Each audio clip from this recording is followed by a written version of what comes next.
gimana kabarnya? Semoga dalam keadaan sehat dan berbahagia. Jadi di sini kami akan membahas materi tentang hukum dan negara hukum. Pastinya teman-teman sekalian udah sering mendengar kata hukum, tapi apa sih pengertian dari hukum ini sendiri, teman-teman? Jadi, hukum adalah aturan yang telah dibuat dan disepakati bersama oleh lembaga yang berwenang seperti pemerintahan. Jadi, teman-teman, hukum ini sebagai pedoman kita dalam bermasyarakat. Nah, hukum ini sebagai rambu-rambu kita dalam menjalani kehidupan agar kehidupan yang kita jalani dapat berjalan dengan tertib dan juga adil. Nah, jadi teman-teman, hukum ini memiliki beberapa fungsi. Yang pertama untuk menjaga ketertiban. Nah, dalam ketertiban ini agar tidak ada terjadi kekacauan. Yang kedua, hukum berfungsi sebagai pelindung hak dan kewajiban setiap individu. Yang ketiga, hukum berfungsi sebagai pedoman kita dalam bermasyarakat. Dan yang terakhir, fungsi dari hukum adalah untuk menghindari konflik antar warga. Nah, kemudian teman-teman, hukum ini juga memiliki 3 tujuan utama, yaitu untuk menciptakan keadilan, menciptakan ketertiban, dan menciptakan kesejahtera. Artinya hukum ini bukan hanya menghukum orang yang bersalah, tetapi juga memastikan bahwa setiap individu mendapat perlakuan yang adil. Jadi teman-teman, hukum ini bukan hanya aturan yang menakutkan, tetapi juga sebagai pelindung agar kita dapat kehidupan yang adil dan juga supaya masyarakat kita bisa saling menghargai. Selanjutnya, terdapat pengertian dari negara hukum. Negara hukum atau biasa disebut sebagai Rechtsstaat dalam tradisi Jerman atau biasa juga disebut sebagai Rule of Law dalam Anglo-Saxon merujuk kepada suatu negara di mana hukum menjadi dasar dari penyelenggaraan kekuasaan negara, meliputi melindungi hak-hak warga negaranya dan juga membatasi kekuasaan pemerintah agar tidak sewenang-wenang. Konsep ini menjadi fondasi bagi banyak negara demokrasi modern, termasuk Indonesia. Disebutkan dalam Undang-Undang Dasar di tahun 1945, Pasal 1 ayat 3, di mana disebutkan bahwa Indonesia merupakan negara hukum.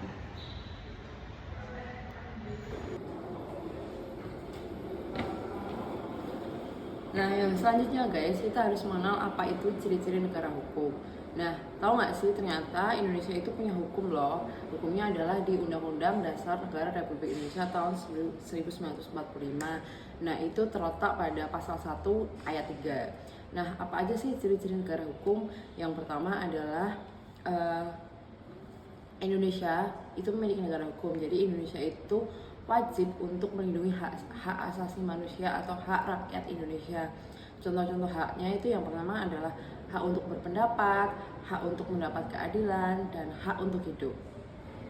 Nah, yang kedua adalah pemerintah dan segala kegiatan di Indonesia itu diatur oleh hukum. Contohnya kayak pemilihan capres, cawapres, atau pemilihan seperti lembaga-lembaga konstitutif yang ada di Indonesia. Nah, yang ketiga adalah equality before the law. Nah, apa sih itu equality before the law? Equality before the law adalah atau memiliki arti semuanya itu sama di depan atau di mata hukum. Jadi, mau seorang pejabat, mau seorang karyawan biasa, jika melakukan tindakan yang melanggar hukum, ia patut untuk dijatuhi hukuman atau sanksi. Nah, yang selanjutnya, yang keempat adalah rule of law, di mana semua kegiatan atau tindakan dari pemerintah, negara, dan masyarakat itu harus sesuai dengan hukum yang berlaku. Jadi kita tidak boleh guys seenak-enaknya untuk melanggar hukum atau melanggar tata tertib atau peraturan yang ada di sekitar kita. Nah, teman-teman sudah tahu kan ciri-ciri dari negara hukum itu sendiri? Sekarang aku mau kasih tahu ke teman-teman semua prinsip hukum di negara Indonesia. Prinsip hukum di negara Indonesia itu ada banyak banget dan aku nggak bisa kasih tahu semuanya ke teman-teman secara keseluruhan dengan penjelasan-penjelasannya di waktu yang singkat. Maka dari itu, aku mau kasih tahu ke teman-teman semua 4 prinsip utama hukum di negara Indonesia. Yang pertama adalah supremasi hukum. Individu yang tinggal di negara Indonesia, baik warga negara Indonesia maupun warga negara asing, wajib mematuhi hukum yang berlaku di Indonesia. Hukum di Indonesia menjadi pedoman utama dalam bertindak di kehidupan sehari-hari, dan tidak ada individu maupun kelompok yang mengungguli hukum itu sendiri. Yang kedua, persamaan di hadapan hukum. Setiap individu yang tinggal di negara Indonesia memiliki kesamaan kedudukan di hadapan hukum tanpa diskriminasi. Jadi tidak ada pihak yang mengungguli pihak lainnya di hadapan hukum. Yang ketiga adalah sistem peradilan yang bebas dan tidak memihak. Sistem peradilan di Indonesia itu tidak boleh memihak atau bergantung pada golongan tertentu ataupun kondisi tertentu, baik kondisi ekonomi hingga kondisi politik. Sistem peradilan di Indonesia itu harus berjalan secara independen. Yang keempat atau yang terakhir adalah perlindungan hak asasi manusia. Negara Indonesia bertanggung jawab untuk melindungi hak asasi manusia setiap individu yang ada di negara Indonesia. Perlindungan hak asasi manusia ini juga bergantung pada hukum yang berlaku di Indonesia. Itulah 4 prinsip utama hukum di negara Indonesia. Asal kalian tahu, hubungan antara negara dan juga hukum itu saling terkait loh. Karena jika suatu negara tidak memiliki hukum, maka masyarakatnya tidak akan tertata. Begitupun sebaliknya, hukum tidak bisa diterapkan jika tidak ada negara atau wilayah yang memiliki pemerintahan. Jika suatu negara tidak memiliki hukum, maka masyarakatnya tidak akan bisa hidup nyaman dan juga aman, karena tidak ada hukum yang memberikan sanksi terhadap seseorang yang melanggar peraturan. Jadi, negara tidak akan bisa tertata jika tidak ada hukum, dan hukum tidak akan bisa diterapkan jika tidak ada negara. Hai, tahu nggak sih tantangan penegak hukum di Indonesia itu apa? Ya, ada 3 akar dari tantangan itu sendiri, yaitu peraturan, penegak, dan prasarana. Peraturan itu seperti apa sih? Nah, peraturan dalam aparat penegak hukum ini adalah tantangan terbesar, yaitu isu integritas, korupsi, dan profesionalisme. Ketika oknum aparat terlibat, mafia peradilan, kepercayaan publik mulai teruji, langsung runtuh, dan hukum terasa tajam ke bawah namun tumpul ke atas. Kenapa sih demikian? Iya, karena peraturan itu sendiri yang kurang transparan barangkali, seperti itu. Yang kedua, peraturan dalam substansi hukum. Peraturan kita sering sekali dikatakan ketinggalan zaman, terutama dalam era digital, multitafsir, atau kurang berpihak keadilan pada masyarakat kecil. Kita bisa melihat bagaimana saudara-saudari kita yang ada di pedesaan, atau mungkin kita bisa melihat sekolah-sekolah ya yang ada di pedesaan, mungkin ya bisa dikatakan fasilitas atau infrastruktur yang ya serba minimum sekali. Yang ketiga adalah prasarana atau sarana dan budaya hukum. Itu adalah meliputi fasilitas, akses kebantuan hukum, serta rendahnya kesadaran hukum masyarakat yang membuat mereka rentan dimanipulasi. Ya, barangkali karena ya sumber daya manusianya yang kurang atau kurang edukasi. Nah, di akhir nanti kita akan bahas solusinya gitu ya. Jadi, intinya hukum tidak hanya soal hitam di atas kertas putih, tapi juga soal integritas manusianya yang menjalankan. Ya, tentu kita melihat bahwa masih ada korupsi dan penyalahgunaan kekuasaan di lembaga penegak hukum. Dan juga kita bisa melihat bagaimana penegakan hukum itu belum adil dan sering tidak konsisten gitu ya. Berubah-ubah, ya begitulah. Lalu yang ketiga, kualitas dan integritas aparat hukum yang perlu ditingkatkan. Ini juga suatu yang harus betul-betul kita pantau bahwa kualitas itu sangat diperlukan dalam integritas aparat hukum. Lalu yang selanjutnya itu bahwa banyak peraturan yang tumpang tindih dan membingungkan. Ya mungkin karena sana sini kurang kejelasan dan lain sebagainya.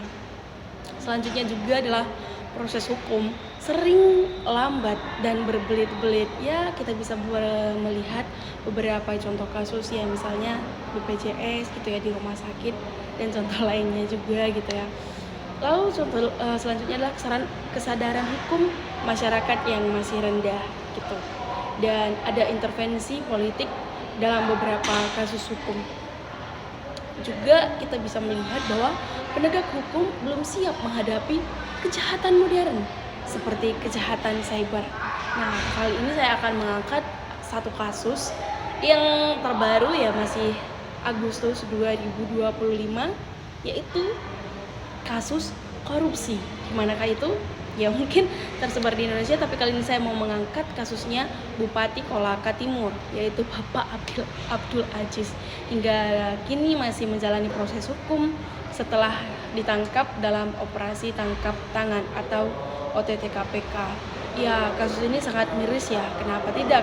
Karena dugaan korupsi atau kasusnya ialah korupsi pembangunan RSUD Kolaka Timur yang terus bergulir. Ya, banyak sejumlah saksi telah diperiksa, termasuk Kepala Biro Perencanaan dan Anggaran Kemenkes dan beberapa saksi lainnya. Ini sangat miris, bisa kita lihat, situasi yang terjadi seperti itu ya. Tapi dalam perkara ini KPK telah menetapkan 5 tersangka. Ya, mungkin nama-namanya bisa kita lihat di media sosial atau di news-news yang ada kini tersebar gitu. Dan dari itu semuanya kita bisa melihat bahwa kasus ini bermula dari proyek pembangunan RSUD Kolaka Timur yang merupakan bagian dari program Quick Wins Presiden dengan kontrak senilai 125 sekian miliar. Sangat disayangkan bahwa praktik suap merupakan berjalan dengan pola aliran dana mulai dari 30 juta, 500 juta, dan sampai bermiliaran. Sangat disayangkan gak sih? Nah, di sini juga aksi sebagai mahasiswa, sudah saatnya kita bergerak sebagai agen perubahan, bukan hanya kata-kata, melainkan dengan aksi nyata. Seperti kita lakukan melalui dan memanfaatkan digital medsos kita untuk menyuarakan keadilan. Selain itu juga kita bisa mengembangkan inisiatif dan kreativitas melalui kehadiran kita dalam pengabdian di masyarakat maupun bagi orang-orang yang ada di sekitar kita. Semoga dengan kasus ini kita bisa belajar untuk menjadi pribadi-pribadi yang jujur, yang adil dan bermartabat. Nah, teman-teman, dari pembahasan tadi kita tahu nih bahwa hukum bukan sekedar aturan, tetapi hukum adalah fondasi utama untuk terciptanya keadilan, ketertiban, dan juga kesejahteraan dalam kehidupan berbangsa dan bernegara. Lalu juga negara hukum memastikan bahwa setiap warga memiliki kedudukan yang sama di mata hukum, dan kekuasaan pemerintah dibatasi agar tidak digunakan secara sewenang-wenangnya. Tapi namun realitanya penegak hukum di Indonesia masih menghadapi berbagai tantangan seperti korupsi, lalu juga penyalahan kekuasaan, dan rendahnya kesadaran hukum di masyarakat.